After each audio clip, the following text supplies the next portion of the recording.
أعوذ بالله من الشيطان الرجيم. بسم الله الرحمن الرحيم.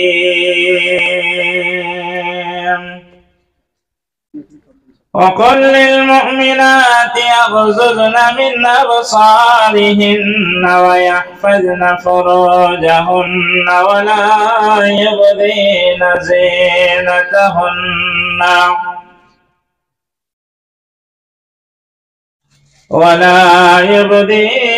زينتهن إلا ما ظهر منها মাটির দেহ মাটি হবে, কিসের কর বাসনা, জীবন প্রদীপ নিভে যাবে,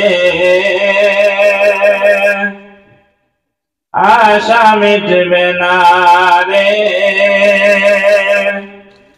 আশা মিটবে না। আশা করে ঘর বাঁধিলাম সাধের বালুর চরে, সে ঘরে আমার উড়িয়ে নিল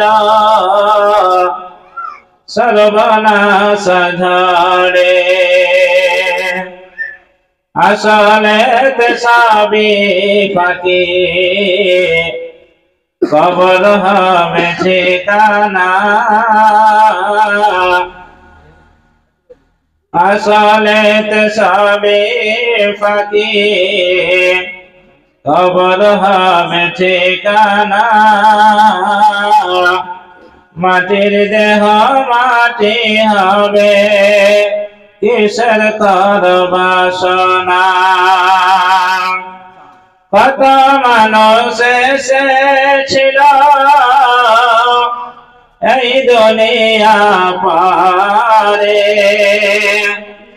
একে একে চলিয়া গেল সব কিছু ছেড়ে। কত মানুষ এসেছিল এই দুনিয়া পারে, একে একে চলিয়া গেল সব কিছু ছেড়ে। তোমাকে যেতে হবে, বাঁচার উপায় হবে না, জীবন প্রদীপ নিভে যাবে, আশা মিটবে না রে, আশা মিটবে না। মাটির দেহ মাটি হবে, কিসের কর বাসনা, জীবন প্রদীপ নিভে যাবে, আশা মিটবে না রে, আশা মিটবে না। শ্রদ্ধেয় সম্মানিত আমার সামনে বসে থাকা দিনদার ভাই বাবজিরা, পর্দার আড়ালের সম্মানিতা মা ও বোনেরা, যাবতীয় প্রশংসা গুণগান গুণকীর্তন হামদ সানা সেই মহান আল্লাহ পাকের জন্যই, যে আল্লাহ পাক আমাদেরকে এই দুনিয়ার মাঝে সুস্থ রেখেছেন, যে আল্লাহর দয়ায় আমরা এখনো ভালো আছি, যে আল্লাহর দয়ায় সুস্থ রেখে দুনিয়ার এত কাজ থাকার পরেও আমরা কিছু কোরআন হাদিস বলার এবং শোনার একটা সুযোগ আল্লাহ করেছেন। তাই আমরা আল্লাহর শুকরিয়া আদায় করি, সকলে পড়ি আলহামদুলিল্লাহ। তেনার প্রশংসার পর বিশ্বের নবী মাহমুদ আল্লাহ মুলুক দুলাল জনাবে মুহাম্মদুর রাসূলুল্লাহ সাল্লাল্লাহু আলাইহি ওয়াসাল্লাম, তেনার উপরে শত সহস্র দরুদ সালাম অবতীর্ণ হোক। সকলে বলুন আল্লাহুম্মা আমিন। আল্লাহুম্মা সাল্লি আলাইহি, আল্লাহুম্মা বারিক আলাইহি। আপনাদের সামনে পবিত্র আল কোরআনের একটি আয়াতের প্রথম অংশ তেলাওয়াত করেছি। এই আয়াতকে সামনে রেখে কিছু কথা বলে আমি আমার বক্তব্য বিস্তারিত করব ইনশাআল্লাহ। মা তৌফিক ইল্লা বিল্লাহ। বিশেষ করে এই সভা যে আমরা করছি, এটা বিশেষ করে শুধু মা বোনদের জন্যই।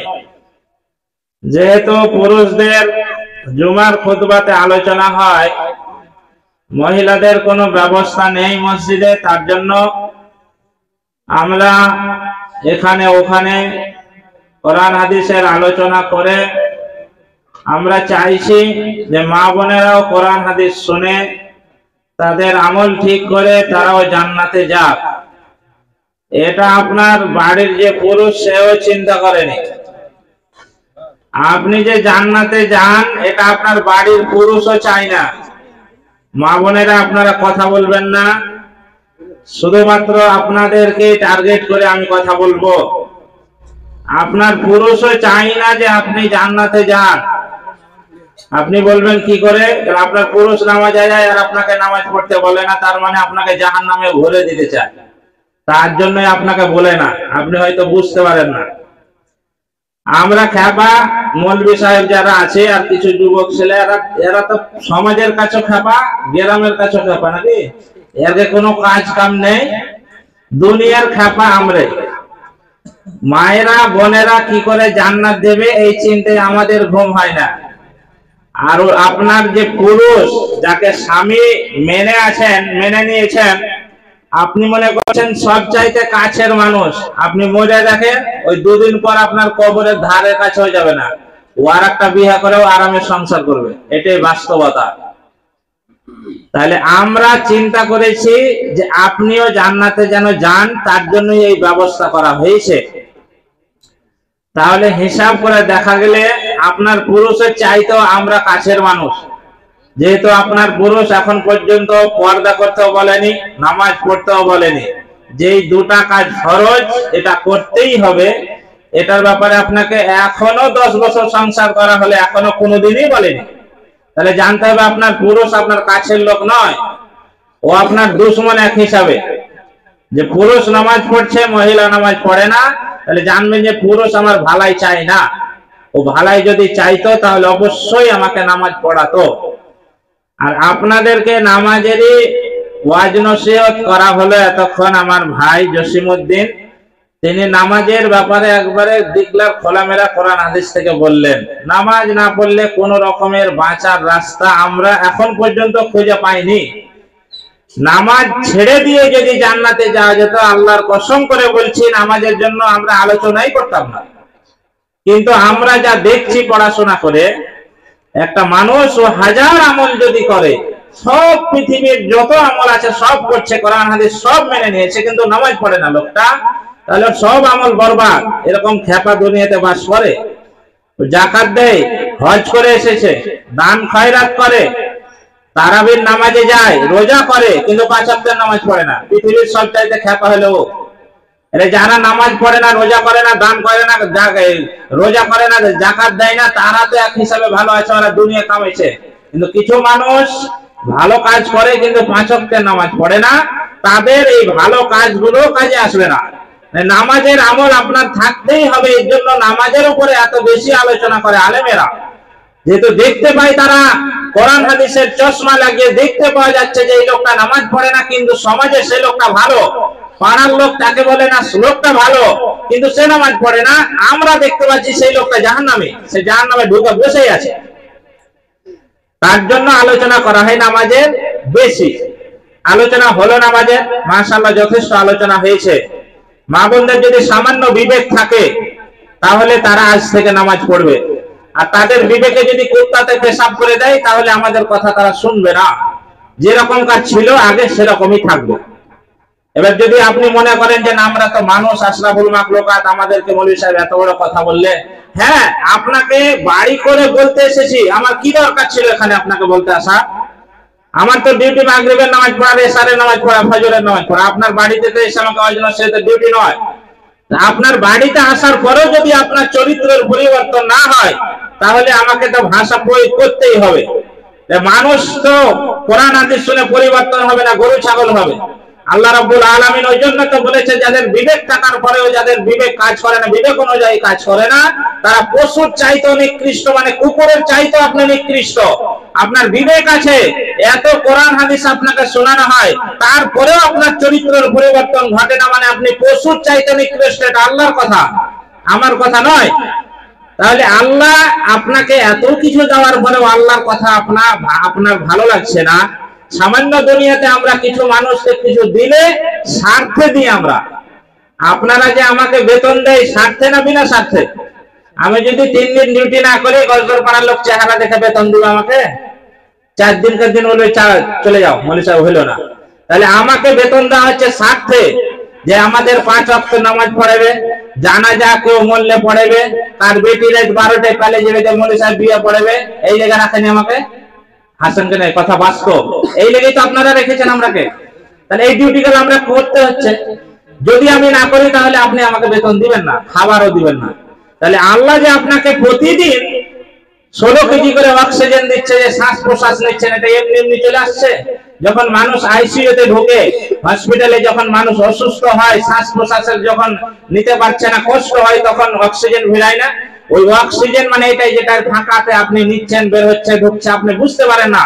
ওটাই যখন আপনি কিনে ভরতে যাবেন আপনার ভিতরে, তাহলে অন্তত 1 কিলোর দাম 2000 টাকা নেবে।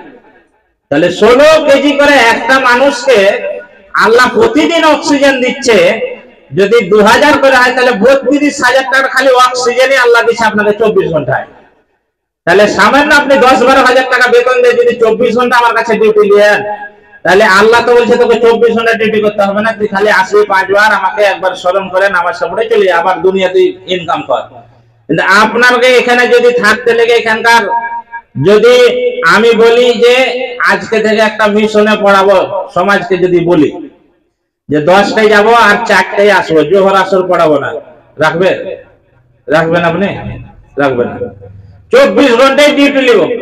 মৌলভী সাহেব রাত্রে, আমি যদি বলি রাত্রে তো কোনো কাজ নাই, এসার পর আমি চলে যাই বাড়ি, ফজরে আসবো না, রাত্রে যদি কেউ মরে, কারো বেটি যদি পালে যায়, ছুটি দিবে না। আমাকে 24 ঘন্টা আপনি বেঁধে রেখেছেন, হিসাব করে দেখলে।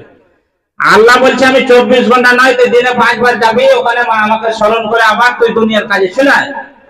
সামান্য 10-12 হাজার টাকাতে যদি আপনার 24 ঘন্টা ডিউটি করা লাগে, আর আল্লাহ আপনাকে 24 ঘন্টার মধ্যে 1 ঘন্টা 5 ওয়াক্ত নামাজ হিসাব করলে টোটালি 1 ঘন্টা হবে। হিসাব করে দেখবেন, 1টা ঘন্টা আল্লাহর জন্য আমরা ব্যয় করতে পারবো না? অবশ্যই পারবো, কিন্তু আমরা করি না, মনের বদমাশি। আল্লাহ আপনি করেন না, ঠিক আছে, মরলে আপনার হিসাব হবে, প্রত্যেকে আমরা জানি, সে মহিলা হোক পুরুষ হোক, মরলে কবরে আপন আপন হিসাব প্রত্যেককেই দিতে হবে। মা বোন আপনারা নামাজ পড়েন দয়া করে, পুরুষের আশায় আপনি বসে থাকিয়েন না। যতক্ষণ দুনিয়ায় বেঁচে আছেন ততক্ষণ আপনার পুরুষ কাজে আসবে। আপনার বিপদ আসলে আপনার পুরুষ আপনাকে সহযোগিতা করবে, আপনার বাড়ির আপনার যা দরকার আপনার পুরুষ সহযোগিতা করবে যতক্ষণ আপনি বেঁচে আছেন। কিন্তু যখনই আপনি মারা যাবেন, কবর পর্যন্ত আপনার হয় 1, 2, 3 দিন কবর জিয়ারতে যাবে, তারপর আর স্বামী আপনার কোনো কাজে আসবে না। তাহলে আপনার আমল আপনাকে ঠিক করে যেতে হবে। মা বোনদের জন্য সহজ পদ্ধতি, জান্নাতে যাওয়ার সহজ রাস্তা আল্লাহ রাসূল সাল্লাল্লাহু আলাইহি ওয়াসাল্লাম বলে দিয়েছেন। একটা মহিলা যদি জান্নাতে যেতে চায়, তাহলে সে বাড়িতে বসে বসে 4টা কাজ যদি সঠিকভাবে করে, তাহলে সে জান্নাতে চলে যাবে। 1 নম্বরে আমার জসিম ভাই বললেন যে সালাত, এই নামাজ আপনাকে কন্টিনিউ 5 ওয়াক্তেরই পড়তে হবে।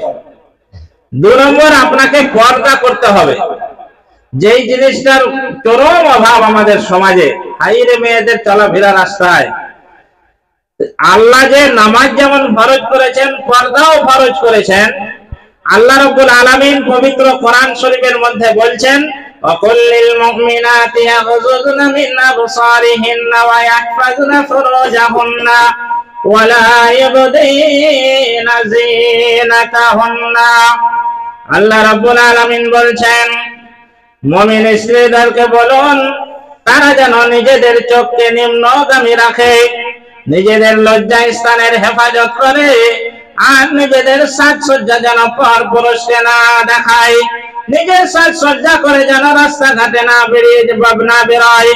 তিনটা কথা আল্লাহ রাব্বুল আলামিন বললেন, যখন মহিলারা রাস্তায় তোমরা বের হবে তখন তোমাদের চোখটা যেন নিচু দিকে থাকে, উপর দিকে তোমরা চোখ করে হাঁটবে না।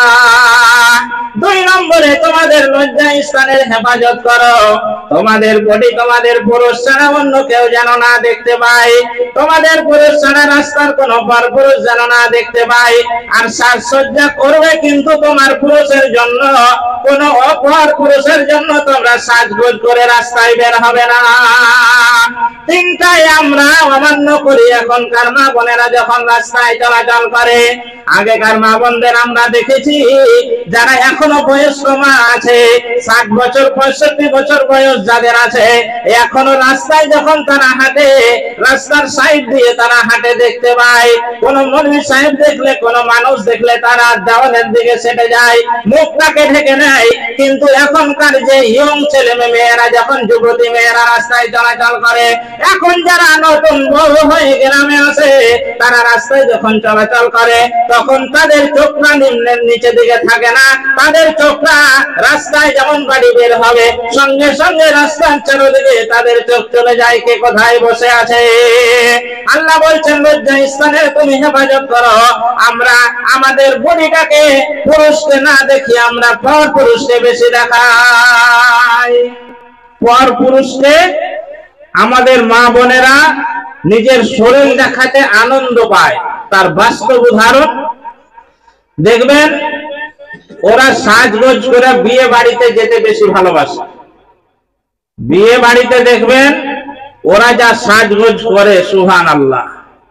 এক একটা মেয়ে যা সাজ করে এই বিয়ে বাড়িতে যায় আমরা দেখতে পাই। তো আমরা তো আর কানালাই মৌলভী সাহেব হলে কি হবে? আমরা কি কানা? আমাদের চোখ যাবে। এমন এমন বেটি ছেলের এমন এমন সাজ, মনে হচ্ছে ওরই বিয়ে। যার বিয়ে সে ঘরে ঢুকে থাকে, বাইরে বের হয়? ও বাইরে বের হয় না, ও ঘরে সাজগোজ করে নতুন স্বামীর জন্য। কিন্তু যারা বিয়ে খেতে যায়, ওর বান্ধবী যারা এমন সাজগোজ করে, সুবহানাল্লাহ। এদিকে পিঠে এই লাভ চিহ্ন ব্লাউজ গায়ে দেয়, যেটা বাস্তব সমাজের সেই কথাটা বলছি। লাভ চিহ্ন ব্লাউজ গায়ে দেয়, এদিক থেকে ফিটা ওদিক থেকে ফিটা, মাঝখানে ফিটা, বল খেলা ফুটবলের মাঠ বোঝা যায়, মনে হচ্ছে ফুটবল খেলার মাঠ ওর পিঠটা। আর পেট দেখা যায়, গলাতে মালা পিনেছে লম্বা করে, দেখাইতে হবে যে দেখো সরকারি মাল আমি দেখাইতে এসেছি। বিয়ে বাড়ির অবস্থায় নয়। আল্লাহ বলছে তুমি তোমার লজ্জা স্থানের হেফাজত, মানে পুরো বডিকে তোমাকে হেফাজত করতে হবে, তোমার পুরুষের জন্য, তোমার স্বামীর জন্য। ওই বিয়ে বাড়িতে মা এবং বাপও যায়, আনন্দ পায় যে আমার মেয়ে বড় হয়েছে, এবার খোলামেলে দেখিয়ে বড় হয়েছে আমার মেয়ে, এবার সাজগোজ শিখেছে, বাপের খুবই আনন্দ। ও বাপ তুমি বলে দেখো তোমার বাটাম ফাটাবে ওই মা আর বাপের। ওই মরলে কবরে ছেলে মেয়ের জন্য বাটাম ফাটাবে। আপনার মেয়ে যুবতী হয়েছে, আপনার মেয়ে রাস্তায় চলাচল করে, মাথায় কাপড় থাকে না, আপনি কিসের মা? আপনি মা, সন্তান জন্ম দিয়েছেন তাই না? কুকুর তো বছরে 8টা করে সন্তান জন্ম দেয়, তাহলে কুকুর আর আপনার মধ্যে পার্থক্য কি থাকলো? আপনার মেয়ে পর্দা করে না, কুকুরের বাচ্চারাও পর্দা করে না, রাস্তায় ছেড়ে দেয়। আপনি মেয়েকে জন্ম দিয়েছেন, আপনিও রাস্তায় ছেড়ে দিয়েছেন। আপনি কোনোদিন বলেছেন যে তোমার মাথা কেন খোলা, তুমি কেন বিয়ে বাড়িতে ওইভাবে যাবে? আল্লাহর নিষেধ কাজ আপনি আনন্দ সহকারে করছেন, কোনো চিন্তা নেই, কোনো মাথা ব্যথা নেই আপনার মা। আর আপনি মনে করছেন যে আমি জান্নাতে যাব। আপনি বলে দেখেন জান্নাত জুইলে আপনাকে খাওয়াবে। জান্নাত অত সহজ নয়। জান্নাত যদি যেতে চান তাহলে এগুলো মেনে চলেন। আজকে বেশিরভাগ কিছু পরিবার আছে, দেখতে পাওয়া যায় ওর স্বামী যদি বাজার করে এনে দেয়, সবজি বাজার, তো খুব মন খারাপ। হ্যাঁ তুমি কেন আনলে, তুমি কিনতে জানো? ওকে এবার দোকানে যা কিনতে হবে, সবজি বাজারের কাছে ওকে কিনতে হবে। এমনও পুরুষ আমার মসজিদের মুসাল্লি, আমাকে আমি বলছি আজকে বাজার করে এলেন, মাছটা কিনেলেন, বলছে মাছ কিনে গেলে বাড়িতে নিবে না। বলছি কেন? তো ও মাছ কিনবে, ওটা ওর দায়িত্ব। মানে মাছ আলা আর খালি তো ফুকে তো ভাই বাড়িতে এসো দাও মাছ আলা, মাছের হাঁড়িতে মাছ হাত ভয়রা দিয়ে। আমার পাড়াতে হচ্ছে, এই পাড়াতে হচ্ছে, সব পাড়াতে হচ্ছে, লাইনে এটা হচ্ছে, চলে না? তাহলে আপনি পুরুষ, আপনি তো কাপুরুষ। কালকে পরশু দিন একজন ওই পাড়াতে, নাম বলছি না, হয়তো সবাই চিনে যাবে, তো ওকে খেসারির শাক কিনতে পাঠাচ্ছে বাড়ি থেকে। তো খেসারির শাক পাইনি, আমাকে বলছে সাহেব খেসারির শাক বলে তো মোট ছোলার শাক কিনবো। তো এক দোকানিকে বলছে বাড়তে ফোনটা লাগাও তো, খেসারির প্যান্ট না তো ছোলার শাক কিনে নিয়ে যাবো কিনা। মানে ও খেসারির পায়নি তো ছোলার শাক কিনতে গেলে বলে ওর বউকে জিজ্ঞেস করতে হবে, পুরুষ তোমাকে বিয়ে করতে কে বলেছে? আমি ওকে বললাম যে আপনি পুরুষ না আপনি কাপুরুষ? আরে আমি খেসারির শাক পাইনি, মটর শাক নিয়ে যাবে, আমার মন চাইছে, তুমি রান্না করো না, চলবে না। ওর বাড়িতে কথা, মাছ কিনতে গেলেও বলছে নিবে না। তাহলে মাছ কেনার জন্য আপনার বউকে মাছওয়ালার কাছে দিয়ে দিচ্ছেন, ওটা কে হয় আপনার বলেন? ওটা পুরুষ নয়? আর মৌলভী সাহেব যদি ঢুকে গেল গলিতে, তাহলে কে কমনে পালাইলো? তো ওদের কাছে খালি মনীষী মানুষ আর সব অমানুষ মনে হয়। আপনি যে বেপরদা ভাবে আপনি রাস্তায় মাছ কিনছেন, সবজি কিনছেন, এটা তো আল্লাহর নিষেধ কাজ, কেন আপনি করছেন বলেন? বেপরদা ভাবে আপনি সবজি মাছ কিনতে যাবেন না। মা বোন, আজকে থেকে আপনাকে সতর্ক করছি, আপনার ভাই হিসাবে, আপনার ছেলে হিসাবে, আপনাকে ভালোবাসি তার জন্য কথা বলতে এসেছি আপনার বাড়িতে। আজকে থেকে আপনার চরিত্র চলাফেরা পরিবর্তন করুন, কখন মৃত্যু আপনার চলে আসবে কেউ জানে না। আজকে থেকে পুরুষকে বলেন যে মাছ আমি কিনবো না, সবজি আমি কিনবো না, তুমি কিনে এনে আমাকে দিয়ে তুমি কাজে যাও। আমি বাড়ির বাইরে ওই মাছওয়ালার সবজিওয়ালার কাছে যেতে পারবো না, তোমার জন্য আমি জাহান্নামে যেতে পারবো না, জাহান্নামের আগুন খুব কঠিন আগুন, অতএব আমাকে বাজার ঘাট করে তুমি কাজে যাও, এরকম আপনি বলবেন। আপনাকে আমি অনুরোধ করছি।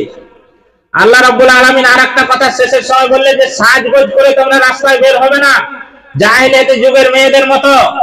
আজকের মা বোনেরা সাজগোজ করে, চরম সাজগোজ করে, ওদের যা সাজগোজের বাহার, এক একটা চোখে আইনালার মাস্কারা টাস্কারা কি কি নাম বলে 28 29 রকম খালি চোখই লাগে। ওর চোখে যদি 29 রকম লাগে, হ্যাঁ, তাহলে ওর পুরা শরীরে কত রকমের সাজগোজ আছে বুঝেন। সাজগোজ করতে তারা কাঞ্চুসি করে না, যথেষ্ট সাজগোজ তারা করে, কিন্তু কার জন্য করে? আল্লাহ বললেন যে পুরুষের জন্য তুমি সাজগোজ করো। আমার মনে হয় গজর পাড়াতে যদি আমি এখন শুরু করি এক একটা বাড়িতে খোঁজ নিতে, 100-র মধ্যে 98টাই মহিলা স্বামীর জন্য সাজগোজ করে না। যখন ও মরা বাড়ি যাবে তখন ঠোঁটে লিপস্টিক, ওর বাটাম ফাটাতে হয় না বলেন তো? মরা বাড়িতে মহিলাদের কোনো কাজ আছে বাবজি বলেন তো? ওখানে মরা বাড়ি যাবে, ও কানতে যায়, ওখানে কানতে যায়, খুব দরদি নাকি ও কানতে যায়? ঠোঁটে ঠোঁট পালিশ দিয়ে, আর চোখে এই কপালে টিপ দিয়ে মরা বাড়ি, তোর দরকার কি বলেন? কোনো দরকার নেই, তাও যাবে। ওর 14 গোষ্ঠী কে কোথায় মরেছে বলে আমার অমুকের অমুক, অমুকের অমুক, অমুকের অমুক, যে ওখানে গিয়ে হাজির। তাহলে আপনি মরা বাড়তে যান, তাও সাজগোজ করে যান। বিয়ে বাড়িতে কোনো কথাই নেই, ওকে যদি বলে সাজগোজ করে যান এমনি যা, ও কথাই শুনবে না, আপনাকে ভাত দিবে না যদি আপনি মানা করেন, তুমি বাড়ির বাইরে যাও। এইরকম পরিস্থিতি হয়ে গিয়েছে।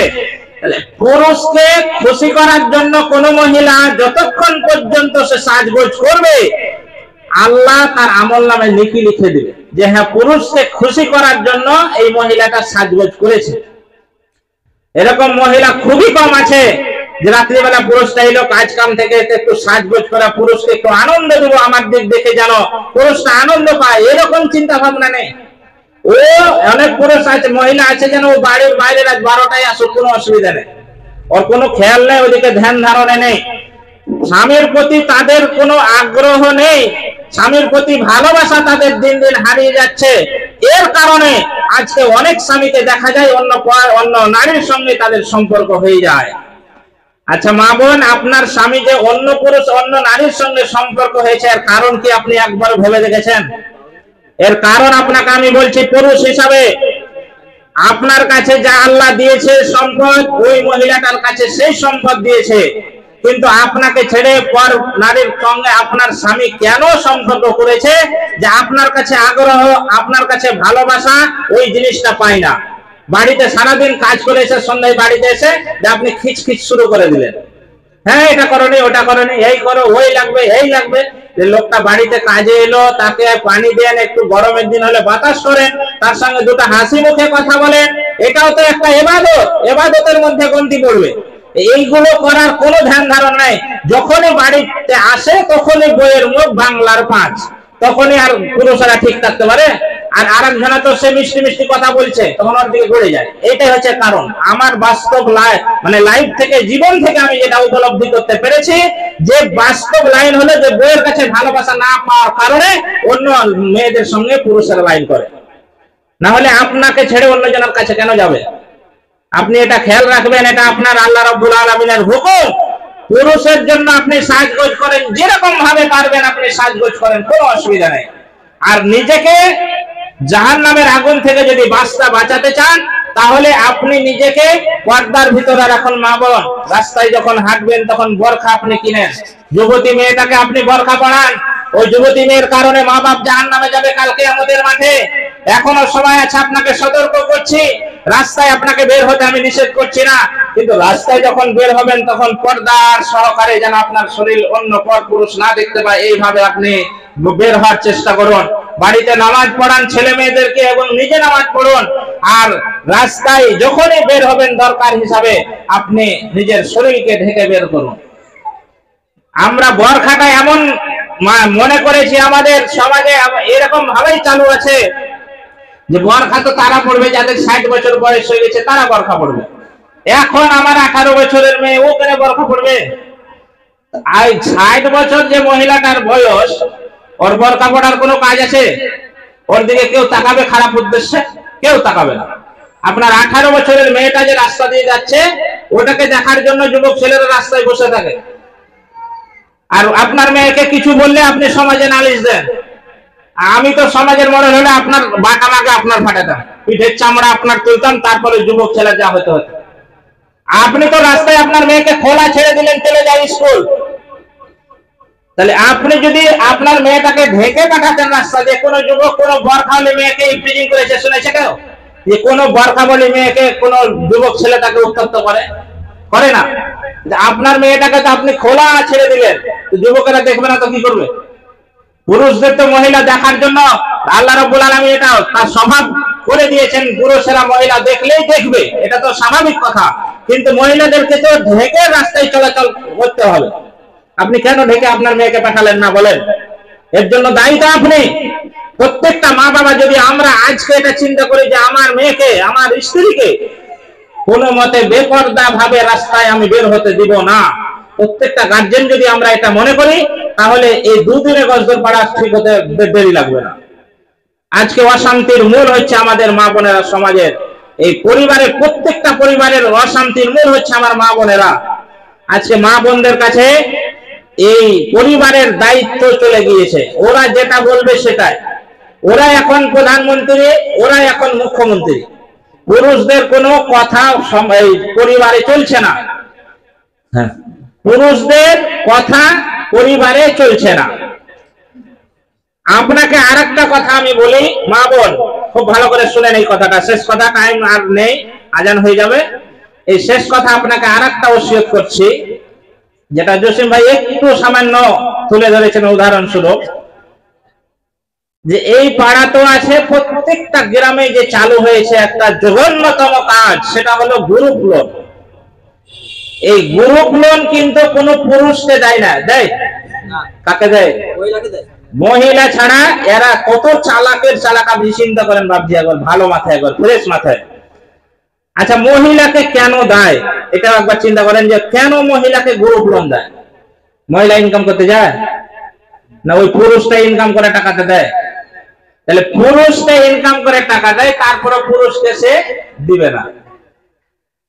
গ্রুপ লোনকে মহিলাদেরকে দেওয়া হয়, আর আমার আপনার বাড়ির মহিলারা দল বেঁধে যে গ্রুপ লোন করে, এমন প্রায় মনে হয় 100 এর মধ্যে 98, 95 বললে ভুল হবে, 95টা বাড়িতে আছে না নেই এই গ্রুপ লোন।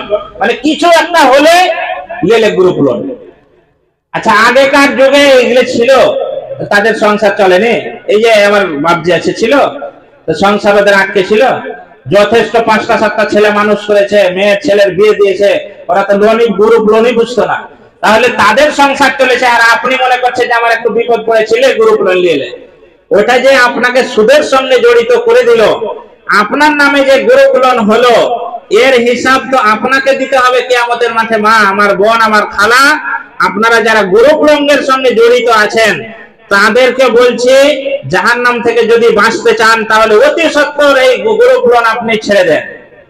আজকেই পারলে আজকেই ছেড়ে দেন, যে আমি আর গ্রুপ লোন কোনোদিন নিব না, যা করেছি ভুল করেছি। আপনি ফিরে আসুন ওই জায়গা থেকে। আজকে গ্রুপ লোনের কারণে আজকে দেখেন আমার বেগুন বাড়িতে, যে বাড়িটাই ছিলাম, ওখানে একটা বাড়িতে গ্রুপ লোন তুলতো একটা লোক এসে। তো ওই বাড়ির লোককে বলাতে আমার উপরে খুব রাগ করেছিল যে হ্যাঁ মৌলভী সাহেব কেন বলবে। আমি এই কারণে বলেছিলাম যে ওর পুরুষটা সারাদিন থাকে না বাড়ির, আর ওই গ্রুপ যে চাইতে আসে ওই ম্যানেজার ব্যাংকে, ও এসে ওর সঙ্গে 2 ঘন্টা গল্প করে, আর একে একে মহিলারা ওই বাড়ি থেকে ওই বাড়ি থেকে ওই বাড়ি থেকে আসে আর ওই টাকা দেয় আর চলে যায়। একটা পর পুরুষ বাড়িতে বসে আছে, আপনার বউ আছে, আপনার মেয়ে আছে, আপনি যে পর পুরুষকে নিয়ে এইভাবে বাড়িতে রাখছেন এটা ঠিক নয়। বলতে যে আমার সঙ্গে যাই হোক মন কষাকষি হয়েছিল। তো গ্রুপ লোনের সিস্টেমটা তো হচ্ছে এই যে মহিলারা কানেক্টেড থাকবে, মহিলাদেরকে বাড়ি থেকে আমরা কি করে বের করে রাস্তায় নামাবো এই তাদের চিন্তা ভাবনা করে গ্রুপ লোনটা বের করা হয়েছে। আর আজকে তারা সাকসেসফুল হয়েছে যে প্রত্যেকটা বাড়িতে গ্রুপ লোন ভরে দিয়ে আজকে মহিলারা রাস্তায় বের হয়ে গিয়েছে, ব্যাংকে যেতে হচ্ছে, অফিসে যেতে হচ্ছে। এমনও ঘটনা আমরা মোবাইলে দেখতে পাচ্ছি, এই গ্রুপ লোনের টাকা আনতে এসে তার বউলে পালিয়ে গেছে। বাস্তব ঘটনা এটা। আপনি তো বাড়ি থেকে চলে গেলেন আপনি কাজে, গ্রুপ যে চাইতে আসছে তার সঙ্গে আপনার বউ কতক্ষণ গল্প করছে কি করছে আপনি জানেন? আর মা বোনেরা শেষ খেপার খেপি এরা একবারে চট করে যেমন স্বামী বললে গ্রুপ লোনে যে ঢুকে গেল। যে গ্রুপ লোন থাকাকালীন যদি কোনো মহিলা মারা যায় তাহলে সে জীবনেও জান্নাত হবে না, ওকে জাহান্নামে জ্বলতে হবে। আর যে জাহান্নামের কথা আল্লাহ রাসূল সাল্লাল্লাহু আলাইহি ওয়াসাল্লাম বলেছেন যে জাহান্নামের মানে একবারে কঠিনতম জায়গা একটা আল্লাহ তৈরি করেছেন, যে দুনিয়ার আগুনের চাইতে 69 ভাগ তেজ বেশি আগুন এরকম জাহান্নামে আগুন জ্বলছে। এই আগুনে আপনাকে পুরানো হবে।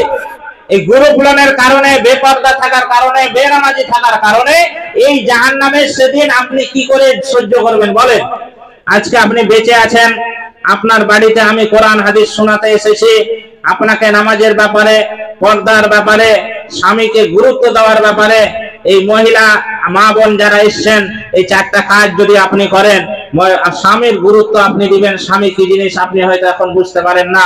আপনার স্বামী যাদের স্বামী মরে গেছে তাদেরকে জিজ্ঞেস করেন যে বউ কেমন আছো তুমি, তার বুকের যা ব্যথা বেদনা তার কাছে বুঝতে পারবেন যে স্বামীটা কোন জিনিস। আজকে হয়তো আপনার স্বামী বেঁচে আছে তাই জন্য স্বামীকে স্বামী মনে করছেন না, আপনি স্বামীকে মনে করছেন যে বাড়ির রাখাল। স্বামীর উপরে আপনি হুকুম করছেন। অনেক মহিলা আছে এদিকে সারা রাত 12টা পর্যন্ত সে সিরিয়াল দেখে, স্বামীকে খাবারটাও খুলে দেয় না, বলছে খুলে খেলো। আমি যদি ওর স্বামী হতাম তাহলে ওর ওই দিনই বাটাম ফাটাতাম এই কথা শোনার পরে। যা তোকে আজকে সে তো আমি তো একটা স্বামী, আমি তো বুঝতে পারছি স্বামীরও দোষ আছে তাদেরও দোষ আছে। স্বামীরা তো আগে বিক্রি করে দিছি, প্রথম ধাপই তো আমরা ভুল করেছি যে স্বামী বেটার যখন বিয়ে দিই তখন তো জামের কাছে বিক্রি করে দিয়েছি 3 লাখ টাকায়। নাহলে আজকে বলুন এরকম পরিবার খুব কম পাওয়া যাবে যে তার ঘরে যে সামানগুলো আছে সেই সামানগুলো আর নিজের। প্রত্যেকটা শ্বশুর বাড়ি থেকে এসছে, তার বিছানা শ্বশুর বাড়ি থেকে এসছে, তার বালিশ শ্বশুর বাড়ি থেকে এসে, তার চাদর বাড়িতে শ্বশুর বাড়ি থেকে এসেছে, প্রত্যেকটা জিনিস তার শ্বশুর বাড়ি থেকে এসেছে। তাহলে ওর কথা স্বামী শুনবে কেন, স্ত্রী শুনবে কেন? ওই জন্য তো শুনে না আপনার কথা। আজকে আমার বাড়িতে আপনাকে গর্ব করে বলছে যান, এখন পর্যন্ত 3 মাস, আজকে মনে হয় 10 দিন আমার আসা হলো পরিবার নিয়ে। এই 2 দিন আমি নিয়ে এসেছি কোনো কারণবশত বাইরে, এর 2 দিনের বেশি বাড়ির বাইরে আমার স্ত্রী বের হয়নি। এখন পর্যন্ত বলেনিও যে আমাকে কোনো জায়গায় নিয়ে চলে। তাহলে আমি ওর কাছে বিক্রি হয়ে নাই, একটা রুমাল পর্যন্ত নিনি বিয়ের সময়। আমার শ্বশুর বলেছিল যে জামা কাপড় লাগে ওগুলো দিই, আমি সেই কোনো কিছুই লাগবে না, একটা রুমাল থাকলিনি। তার জন্য আমার কথা চলে, আমি বলেই দিয়েছি তোমার যদি পছন্দ না হয়, আমার কথা মতো না চলতে পারে, তোমাকে আসসালামু আলাইকুম চলে যাও। অনেক মেয়ে আছে বিয়ে করে নেবো। আপনি তো বলতে পারেন এত বিক্রি হয়েছেন আপনি। দোষ তো পুরুষের অবশ্যই আছে, কিন্তু মা বোনদেরকে অনুরোধ করছি যে আপনারা মিলেমিশে সংসার করেন, স্বামীকে গুরুত্ব দেন, নামাজ পড়েন, পর্দা করেন, দেখবেন আল্লাহ দুনিয়া তো আপনাকে ভালো রাখবে, মরার পরও আপনাকে জান্নাত দেবে। আমরা প্রত্যেকটা মানুষ আমরা যেখানে এখানে এসেছি সবাই আমরা চাই, আমরা চাইছি যে মা বোনদেরকে নিয়ে আমরা যেন জান্নাতে যেতে পারি, সেই আশা নিয়ে আপনাদের কাছে এসেছি। আমি শেষ অনুরোধ করছি, আপনি অবশ্যই প্রত্যেকটা মা বোনকে আমি অনুরোধ করবো যে আজকে থেকে আপনি 5 ওয়াক্তের নামাজ পড়ুন। মা আজকে থেকে আপনারা বোরকা পরুন, রাস্তায় বের হলে পর্দা করে আপনি চলাচল চেষ্টা করুন। আপনি রমজান মাসে রোজা করবেন, স্বামীর সেবা করবেন। এই কাজটি যদি আপনি বাড়িতে বসে বসে করেন তাহলে আল্লাহ রাসূল সাল্লাল্লাহু আলাইহি সাল্লাম বলছেন যে ওই মহিলাটার জন্য জান্নাতের 8খানা দরজা কিয়ামতের মাঠে সেদিন খুলে দেওয়া হবে। এই চারটা কাজ প্রত্যেকটা মা বোনকে আমার করার অনুরোধ করে আজকের মতন আমরা প্রোগ্রাম এখানেই শেষ করছি। আল্লাহর কাছে দোয়া করছি আল্লাহ যে আমরা কোরআন এবং হাদিস শুনলাম এবং বললাম আল্লাহ আমাদেরকে যেন আমরা প্রত্যেকেই আমল করতে পারি, আল্লাহ তুমি তার তৌফিক দান করেন। সকলে বলুন আল্লাহুম্মা আমিন।